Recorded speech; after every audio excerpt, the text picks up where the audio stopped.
मेरा पहला सवाल तो आपको ये रहेगा कि हम पिछले कई दिनों से इनफॉर्मल चर्चा भी कर रहे हैं इस पूरे इलेक्शन के बारे में। हर कोई अपनी अपनी राय दे रहा था, हर कोई अपने अपने प्रेडिक्शंस बता रहा था, पर शायद ही आज के जो आंकड़े आए हैं वहां तक कोई भी प्रेडिक्शंस पहुंच पाया। बिल्कुल सही है। ये चुनाव का जो रिजल्ट है वो वास्तव में कई कारणों से ऐतिहासिक है। बीजेपी की जो डोमिनेंट पार्टी बनने की एक मुराद थी वो कई सालों के बाद इस चैलेंजिंग चुनाव में पूरी हो गई है। मराठा वोट और गैर मराठा वोट को एक साथ लाने का असंभव काम भी उन्होंने करके दिखाया है। उनका स्ट्राइक रेट करीब करीब 85-90% का है सीटों के मामले में, और वोट शेयर करीब करीब जाएगा 50%। ये ऐतिहासिक है। आप ये सोचें कि शतरंज की जितनी चाल इन्होंने खेली, और जब खेली पिछले 2 साल में या 5 साल में महाराष्ट्र की राजनीति को कैसे डोमिनेट करना है या कैसे जीत के लाना है, उसमें उनकी हर चाल, हर स्ट्रेटजी और हर टैक्टिक्स कामयाब हुई है।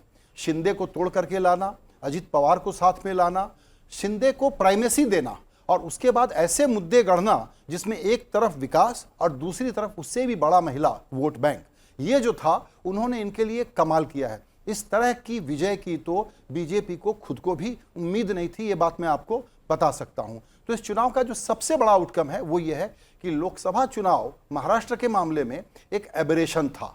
वो आप पाएंगे कि इस बार सभी वर्गों के, हम लोग कह रहे थे कि पिछड़े वोट मिलेंगे क्या, दलित वोट मिलेंगे क्या, हिंदू दलित वोट संविधान के नाम पर चले गए थे उसका क्या होगा, वो सब वापस आते हुए दिखलाई पड़ रहे हैं। ये चुनाव स्ट्रेटजी और टैक्टिक्स के लिए इस पूरे बीजेपी, मोदी, शाह, संघ, देवेंद्र फडणवीस, शिंदे, इन लोगों के काम करने के तरीके का पीएचडी का विषय होना चाहिए विपक्ष के लोगों को जो आज धूल चाट रहे हैं। संजय सर, एक सवाल यह है कि जिस तरह से बीजेपी को इस चुनाव में जीत की ज़रूरत थी, मगर इस जीत की वजह से कुछ सवाल भी खड़े हुए हैं। स्पेशली उनके जो दोस्त है शिंदे, उन्होंने अच्छी नंबर्स लाया है, और साथ में अजित पवार। बीजेपी इस तरह से उभर के आई है कि इस दोनों दोस्तों में से एक दोस्त काफ़ी है उनको सरकार स्थापित करने के लिए, दूसरे दोस्त की उतनी ज़रूरत नहीं है।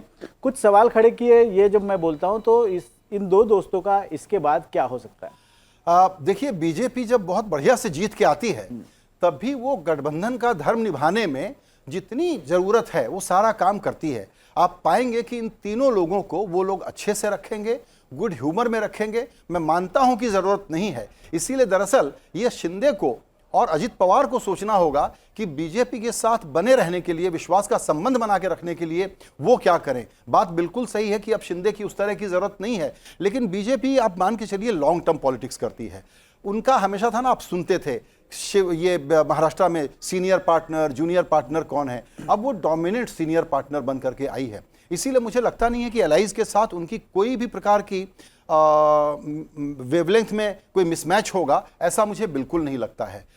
ये बहुत अच्छा फार्मूला निकालेंगे, अच्छे से पावर शेयर करेंगे, उसमें मुझे कोई दिक्कत नज़र नहीं आती है। ये जरूर है कि घटनाएं होती हैं, इससे हम संकेत पढ़ते हैं, उससे संकेत पढ़ते हैं कौन मुख्यमंत्री बनेगा, लेकिन ये इतनी बड़ी विजय है कि उसमें ये सारे सवाल गौण हैं।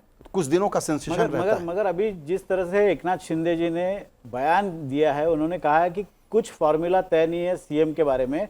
एक तरह से बड़ा बयान उनका माना जा रहा है, बीजेपी को एक तरह से चैलेंज दिया जा रहा है।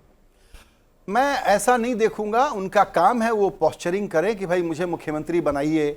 अच्छा, ऐसा कर लेते हैं कि आधा आधा कार्यकाल बांट लेते हैं, मैं मुख्यमंत्री था, मेरे चेहरे पर चुनाव लड़ा गया, लाड़की बहना स्कीम को मैंने एक तरीके से पायलट किया, ये बात सही है, लेकिन ये सब बीजेपी की ही स्कीम थी। तो शिंदे का पोस्चर करना, बार्गेन करना बिल्कुल बनता है, वो बिल्कुल करेंगे और उनको करना भी चाहिए, ताकि पावर शेयर जब तक बीजेपी ठीक से नहीं करेगी तब तक अलायंस का धर्म निभेगा नहीं। लेकिन मुझे इसमें यह कहना है कि देखिए, ये ऐतिहासिक विजय बीजेपी के लिए क्यों है। हाईएस्ट एवर सीट्स है उनकी, तीसरी बार 100 के ऊपर का आंकड़ा इन्होंने क्रॉस किया है। 50% के वोट शेयर में अगर 30% का वोट शेयर बीजेपी का है तो ये हिस्टोरिक नंबर है। तो पब्लिक मैंडेट को आप ईमानदारी से डिकोड करेंगे तो सीएम का पहला हक तो बीजेपी का बनता है। उसमें आप कैसे कहोगे कि मैं जूनियर पार्टनर हूं इसलिए आप मुझे बनाइए क्योंकि मैं मुख्यमंत्री था, तो ये बहुत लॉजिकल नहीं है। इसमें मुझे लगता है शिंदे साहब को थोड़ा सा पीछे आना ही पड़ेगा अल्टीमेटली, और वो भी खुशी से आएंगे। मगर बिहार में और एक है कि तब की जरूरत, जब शिंदे साहब को मुख्यमंत्री बनाया गया था, तब की जरूरत, आज की जरूरत, तब के आंकड़े, आज के आंकड़े, तब की राजकीय परिस्थिति, आपकी आज के, इसमें बहुत सारे। लेकिन आपने जो कहा कि शिवसेना को वो अपने साथ रखेंगे, इसमें मैं ये सवाल पूछना चाहती हूँ कि हिंदुत्व का जब भी मुद्दा आता है तो बीजेपी ये चाहती है कि शायद वो मुद्दा हमारे पास रहे, या फिर जो उस मुद्दे के साथ जा रहे वो हमारे साथ रहे। शिवसेना इसी तरह उनके साथ थी, और जैसे ही शिवसेना ने हिंदुत्व का मुद्दे से थोड़ी सी फरकत ले ली तो फिर एकनाथ शिंदे को उन्होंने साथ में ले लिया। मनसे की भी वही है, मनसे ने जैसे ही हिंदुत्व का मुद्दा उठाया वो बीजेपी के साथ जाते दिख रहे थे। तो क्या ये मुद्दा है जो शिवसेना को और बीजेपी को साथ बांधे रखेगा आगे भी? मैं समझता हूं कि आपका एनालिसिस बिल्कुल सही है। ये लोग बिल्कुल साथ बने रहेंगे और उनको मालूम है कि बड़ी अपॉर्चुनिटी है और आगे सीमेंट करने के लिए उनके पास एक जगह और मिल गई है। क्योंकि इसके बाद क्या होता है, महाराष्ट्र एक ऐसा राज्य है जहां महानगर पालिकाएं बड़ी होती हैं, लोकल चुनाव भी बड़े होते हैं, तो सबका अपना अपना स्ट्रेंथ एरिया है, सबको अपने रीजनल कंसोलिडेशन करने पड़ेंगे। तो पावर में बने रहें और ये मोमेंटम मेंटेन कर पाएं, इसके लिए इन एलाइज में मुझे कोई बहुत दिक्कत नहीं आती है। एक ही बड़ी इंटरेस्टिंग बात है इसमें ऑन अ लाइटर वेन कि महाराष्ट्र की राजनीति अभी कैसे भी आप शेप कर लीजिए, पवार तो उसमें रहेगा ही। एक तरह से ये जो मैंडेट आया है, आप सोचते कि क्योंकि बीच में जिस तरह से फडणवीस जी ने बयान किया था कि हाँ मैंने ये पार्टियां तोड़ी है, उनको एक सबक सिखाना जरूरी था, इसके लिए मैंने ये किया, उसके विषय में ऐसे कहा जाता था कि लोग इस तरह से बीजेपी को देख रहे हैं कि ये पार्टी तोड़ने वाली पार्टी है। मगर जिस तरह से मैंडेट आया है उससे आपको लगता है कि जनता ने अभी नकार दिया है, बीजेपी को माफ कर दिया? बिल्कुल। पॉलिटिक्स में देखिए ये तोड़ना फोड़ना क्या होता है, it is art of possible and you do everything to gain power, that is why you are in politics. तो मुझे लगता है कि पब्लिक ने बिल्कुल, हम जो कहते थे ना कि तोड़ दिया, सरकार चोरी कर ली, हाईजैक कर लिया, इन सब बातों को नहीं माना गया। और सबसे बुरी बात क्या है, मैं इसके कुछ जो दूसरे पक्ष हैं उसको देखिए, हमने बीजेपी पर चर्चा की और अभी किस प्रकार का अलायंस बनेगा, मुख्यमंत्री कौन बनेगा, इसकी चर्चा की। लेकिन इस चुनाव का जो दूसरा सबसे बड़ा सबक है वो है कांग्रेस पार्टी के लिए। चुनाव कैसे हारें ये आप राहुल गांधी से सीखिए। उनकी कमेंट्री आपको क्या याद है, आप बताएं, आपको क्या याद है कि उन्होंने यहां की जनता से क्या वादा किया, ये आप सोच करके देखिए। एक मुद्दा जो कि सोशल मीडिया पर ट्रोल का मुद्दा था, तो जब लीडर ऑफ अपोजिशन अपने को ट्रोल बना ले, सिंगल मुद्दा पार्टी बना ले, पूरा मीडिया में उसकी सेंसेशन के कारण डोमिनेट करना चाहे और सोचे कि महाराष्ट्र में वो अच्छा कर लेगा, इससे बड़ा सबक नहीं हो सकता जो महाराष्ट्र ने सिखाया है। और वो ये है कि विदर्भ जो उनका गढ़ होता था, जहां संघ का मुख्यालय है, संघ कभी भी और बीजेपी कभी भी विदर्भ में ये डोमिनेंस नहीं बना पाई थी जो आज उन्होंने बना लिया है। तो कांग्रेस को हारने की कला इतने शानदार तरीके से आती है, ये इसका दूसरा उदाहरण है। वो झारखंड में भी कोई बहुत अच्छा नहीं कर रहे हैं, इसीलिए कांग्रेस पार्टी को यह सोचना पड़ेगा कि इस प्रकार का लैकलस्टर, स्टैमर करने वाला, हकलाने वाला नेतृत्व लेकर के वो कौन सी पॉलिटिक्स कर रहे हैं, उनकी स्ट्रेटजी क्या थी, उनकी टैक्टिक्स क्या थी, और चुनाव में जितना एफर्ट उन्होंने महाराष्ट्र में लगाया, क्या उतना या उससे ज्यादा उन्होंने वायनाड में नहीं लगाया? वायनाड जीता हुआ चुनाव था, पूरा का पूरा कैडर अपने नेता को चेहरा दिखाने के लिए वहां पर बिजी था। इसीलिए मेरा यह मानना है कि महाराष्ट्र में कांग्रेस पार्टी के लिए बहुत बुरी खबर है, ये कांग्रेस के ध्वस्त होने की खबर है, ये राहुल गांधी के नेतृत्व के ऑल राउंड फेल्योर का मैसेज है इसमें। और मैं पुराना कांग्रेस बीट रिपोर्टर हूं, इस नाते ये बात बहुत अधिकार के साथ कहना चाहता हूं और पोलाइटली कहना चाहता हूं कि राहुल गांधी जिस पॉलिटिक्स को परस्यू कर रहे हैं, ये पॉलिटिक्स षड्यंत्र की पॉलिटिक्स है, ट्रोल की पॉलिटिक्स है। इस पॉलिटिक्स का इलेक्टोरल कन्वर्जन नहीं है।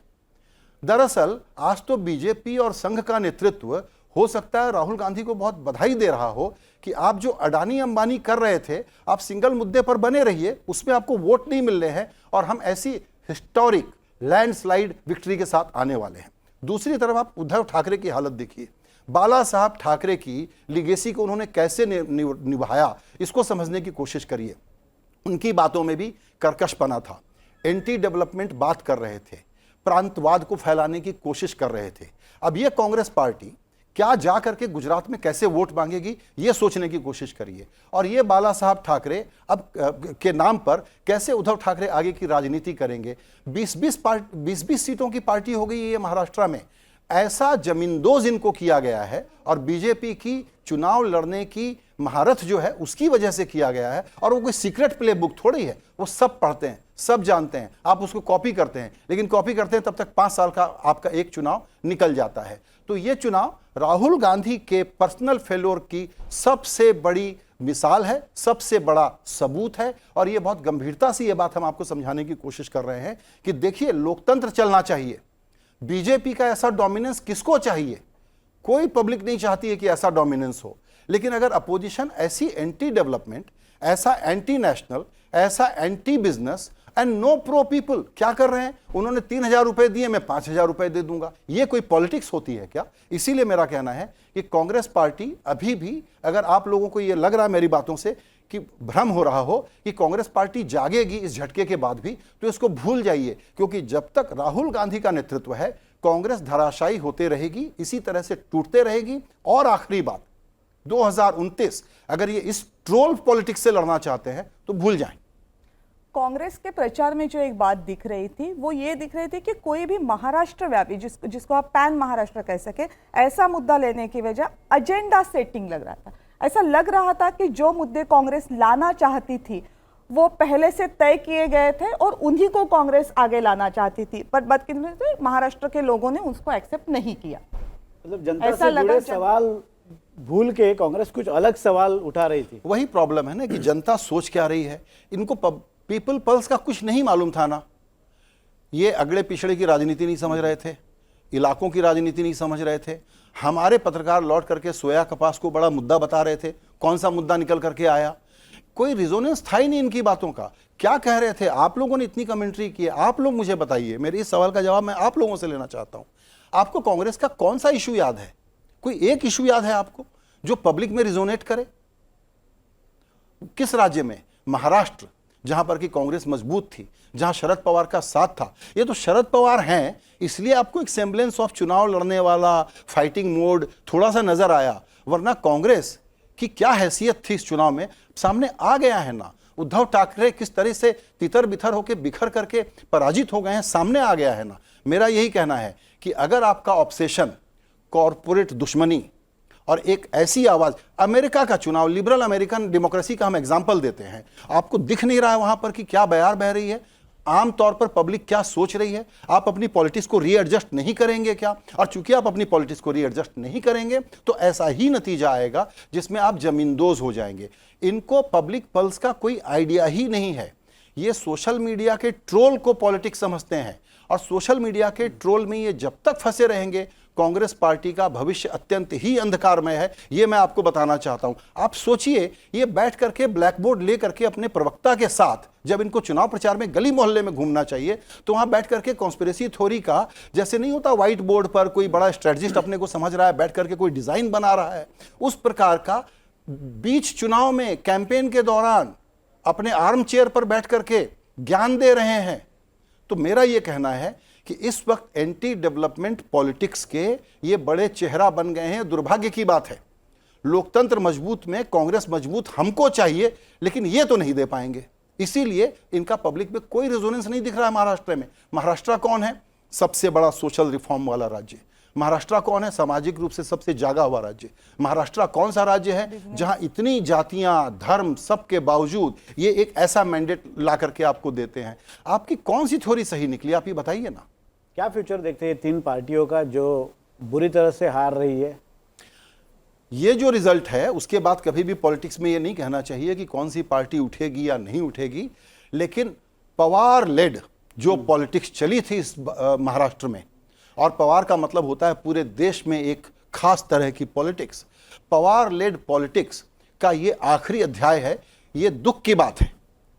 पवार साहब की पॉलिटिक्स को जिंदा रहना चाहिए और सक्सेसफुल होना चाहिए, ये दुख की बात है। और उसको फ्लॉप किसने किया है? ये दो कमजोर खिलाड़ियों ने, जो लोग कॉरपोरेट दुश्मनियों के कारण और छोटे मोटे, जिसको कहते हैं ना, गुदगुदाने वाले अचीवमेंट के कारण एक ऐसी पॉलिटिक्स को परस्यू कर रहे थे जिसका जनता ने करारा जवाब दे दिया है। ये लोग ब्रीफ पर काम करने वाले लोग हैं, ये लोग ट्रोल करने वाले लोग हैं, इसीलिए इनकी इतनी धुनाई हुई है। एक तो इनका फ्यूचर बहुत खराब है। एक तो आपने मुद्दों की बात की, लेकिन अगर हम पॉलिटिकल पार्टी के तौर पे बात करें तो भी कांग्रेस कुछ अच्छा करती नहीं दिखाई दे रही थी। जिसको हम कैडर मोबिलाइजेशन कहते हैं, जिसको हम वोटर मोबिलाइजेशन कहते हैं, उसमें भी कांग्रेस कहीं नहीं दिख रही थी। कहीं ना कहीं इसका भी खामियाजा कांग्रेस को इस इलेक्शन में भुगतना पड़ा। इसीलिए क्योंकि आपने कांग्रेस पार्टी के कार्यकर्ता को ये एहसास दिला दिया है कि सोशल मीडिया पर ट्रोल करने से चुनाव प्रचार हो जाता है, तो पूरा कैडर घर पे बैठा रहता है, इनके नेता घर पे बैठे रहते हैं, इनके जो प्रभारी बन करके आते हैं चुनाव लड़ने के लिए वो ड्राइंग रूम में बैठे रहते हैं। ये लोग ग्राउंड पे हैं कहाँ, इनको मोबिलाइजेशन आता कहाँ है? इनका वोट है, उनको ये बूथ तक ला नहीं सकते। ये आप पिछले 10 साल की हिस्ट्री नहीं है, उससे ज़्यादा की हिस्ट्री है। पब्लिक मूड थोड़ी ही कोई बीजेपी के पास 60% है, 40% ही है ना नेशनल लेवल पे, 60% दूसरे साइड में है ना। फिर ये अपोजिशन वोट मोबिलाइज क्यों नहीं कर पाता? इसलिए नहीं कर पाता क्योंकि कांग्रेस पार्टी को ये गेम खेलना आता ही नहीं है। कांग्रेस पार्टी का जिस प्रकार का नेतृत्व है वो कहता है कि हम तो पावर लेने के लिए चुनाव ही नहीं लड़ रहे हैं, तो घर बैठो यार, घर बैठा दिया पब्लिक ने। राहुल गांधी के नेतृत्व पे जो प्रश्न चिन्ह लगाया जा रहा है, लोकसभा के दौरान थोड़ा सा कम होता दिख रहा है, पर लोकसभा के बाद जो जो चुनाव हो रहे हैं उसमें वो प्रश्न चिन्ह और गहरा होता जा रहा है। महाराष्ट्र के चुनाव में उसमें एक और मोहर लगा दिए। बहुत अच्छा सवाल है। भारत की जनता अपनी पॉलिटिक्स को शेप करती है, उसमें एक बड़ा नेतृत्व होता है, वो उसको क्राफ्ट करके एक फ्रेमवर्क देता है कि मैं आपको विकास की राजनीति दूंगा, मैं आपको ऐसी राजनीति दूंगा, वैसी राजनीति दूंगा, जो भी है। इनके पास पब्लिक मूड को पढ़ने का कोई तरीका या पैमाना ही नहीं है। इसी कारण इनकी ये परिस्थिति हुई है कि लोकसभा में जो अपॉर्चुनिटी क्रिएट हुई थी, इसको इन्होंने गंवा दिया। हरियाणा में जीता हुआ राज्य था, तो अगर आप हरियाणा में नहीं जीत सकते, आप राजस्थान जैसे राज्य में, मध्य प्रदेश में जहां लगातार 3 बार बीजेपी लौट के आई है, वहां आप अपनी नई शुरुआत नहीं कर सकते, तो बड़ी प्रॉब्लम है। अब ये क्या करेंगे मैं बताता हूं। मुझे नहीं मालूम कि इनको चिंतन मनन शिविर इस बार कहां लगाना चाहिए, बारामती में लगाना चाहिए या बैंकॉक में लगाना चाहिए। लेकिन ये सोचने की बात है कि आप अपने कैडर को ब्लेम करेंगे। आप जानते हैं क्या कहेंगे? अब नेतृत्व को इंसुलेट करने के लिए कांग्रेस पार्टी के नहीं नेता ये कहेंगे कि जी लोकल नेतृत्व पर डिसीजन छोड़ा हुआ था। कोई लोकल नेतृत्व पर डिसीजन नहीं छोड़ते, सब जगह फ्लुक में बैठ के कहते हैं इसको लड़वा दो, इसको हटा दो, इसको सबक सिखा दूंगा। घर के अंदर ही अशोक गहलोत और पायलट की राजनीति को लोग ठिकाने लगाने में लगे रहते हैं। उस प्रकार का इनका काम है। इसीलिए ये पॉलिटिक्स जो बॉटम ऑफ पिरामिड सिटीजन के खड़े होकर के डेमोक्रेटिक अपरेटस को अपने हाथ में लेने की राजनीति है, वो राजनीति इनको समझ में नहीं आ रहा है। ये एलीट पॉलिटिक्स है, ये फैमिली डायनेस्टी ओरिएंटेड पॉलिटिक्स है। उसके आगे इनका कोई बहुत ज्यादा एम्बिशन है भी नहीं लाइफ में। ये प्रॉब्लम है। अगर जिस तरह से चुनाव के नतीजे आए, आप किस तरह से देखते हैं? लोगों को क्या चाहिए, मतलब इस मैंडेट का क्या अर्थ निकाले हम? इस मैंडेट का जो सबसे बड़ा अर्थ है वो ये है कि भारत की पब्लिक ने ही, जो आपने सवाल पूछा उसका एक सप्लीमेंट्री आंसर ये है कि भारत ने ही लोकसभा के चुनाव में भारत की पब्लिक ने ही एक कोर्स करेक्शन किया। तो ये उसके विल का कोर्स करेक्शन था कि आप गवर्न करिए एनडीए, मोदी जी की ही सरकार हमको चाहिए, लेकिन हम थोड़ा सा चेक एंड बैलेंस। तो ये भारत के लिए, लोकतंत्र के लिए दरअसल ऑन अ सीरियस नोट चिंता की बात है। लेकिन ये पॉलिटिक्स में अपोजिशन आएगा कहां से? ये जो अपोजिशन लाना है, क्या ये काम कांग्रेस पार्टी कर पा रही है? अभी तक का रिकॉर्ड बताता है कि नहीं कर पा रही है। क्या उनके कुछ रीजनल छत्रप कर पा रहे हैं? उदाहरण कर्नाटक, हाँ शायद कर पा रहे हैं। तेलंगाना शायद थोड़ा बहुत वहां कुछ हो पा रहा है, लेकिन ये इसलिए हो पा रहा है कि वहां की लोकल पॉलिटिक्स को आपने थोड़ा सा स्पेस दिया हुआ है। रीजनल पार्टियां बनी रहेंगी, वो कहीं नहीं जा रही हैं। डेमोक्रेसी का बैलेंस बना रहेगा, कहीं नहीं जा रही है। लेकिन अगर इस डेमोक्रेसी को कोई पहला थ्रेट है, जो अपोजिशन का काम बचाने का होता है, वो पहला threat Rahul Gandhi led Congress party से है। ये बहुत बड़ी बात कह दी है सर आपने कि लोकशाही है वो वैसे ही रहेगी, डेमोक्रेसी है वो वैसे ही रहेगी, बैलेंस भी बना रहेगा।